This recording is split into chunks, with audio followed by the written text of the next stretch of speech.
Oh golly, what are we going to do with all this food waste when we finish watching our Nexus video entertainment show? Where is the waste? Ryan Smith from our Patel College Nexus class doesn't think there is any waste, and neither does Professor Culhane.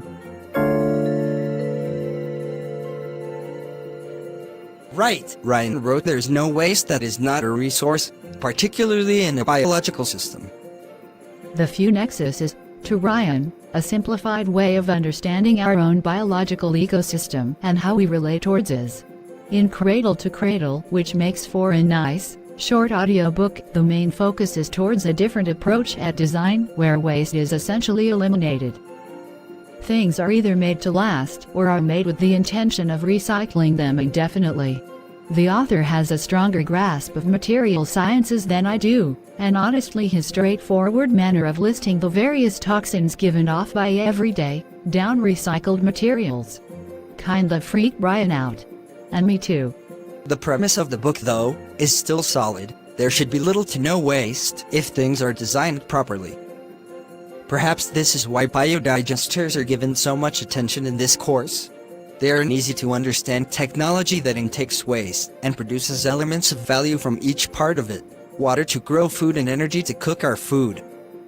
The lecture notes also state that the Nexus is iterative and self-correcting like DNA, the essence of life. Could Nexus thinking be the path to greater animistic understanding of our world? Who knows?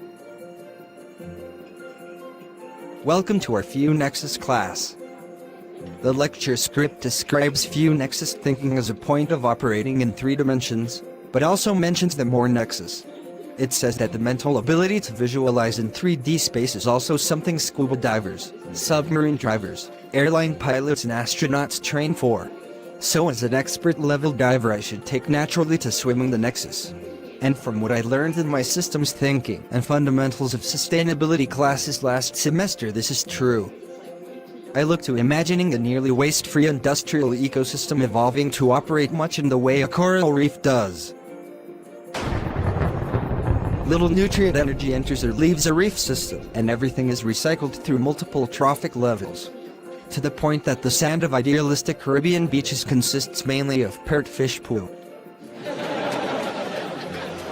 Cool description, dude. The lectures also make reference to Flatland, which is full of good concepts, but I found to be an annoying read.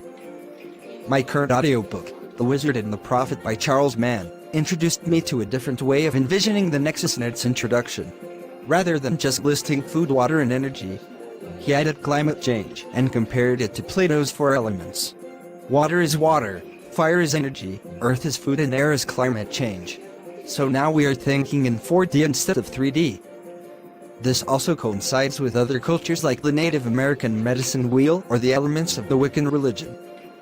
And of course Captain Planet cartoons, it's a stretch, but DNA is also composed of 4 elements. In the Platonic elements, each of the 4 is tied to a perfect, geometric solid. Fire is a tetrahedron, water an icosahedron, air the octahedron and earth is a trusty cube. I would add the 5th, the dodecahedron, which symbolized the universal essence or other, and call it waste, since waste is universal to all elements and the trend from order to chaos is universal in all things. Plato believed that all things were composed of these elements, and if we continue the metaphor towards the Nexus we see that all the physical things that are important to us are. So now we are up to thinking in 5D, which is fairly intimidating. Forward to the Nexus. They kind of sound strange. Yeah, that's the computer voices. But you can click the microphone icon, and... You mean we can actually use our own... No freaking way. You mean we can actually use our own voices? I think I preferred your computer voice. God, I wish Professor Culhane would go back to traditional teaching. This is so embarrassing.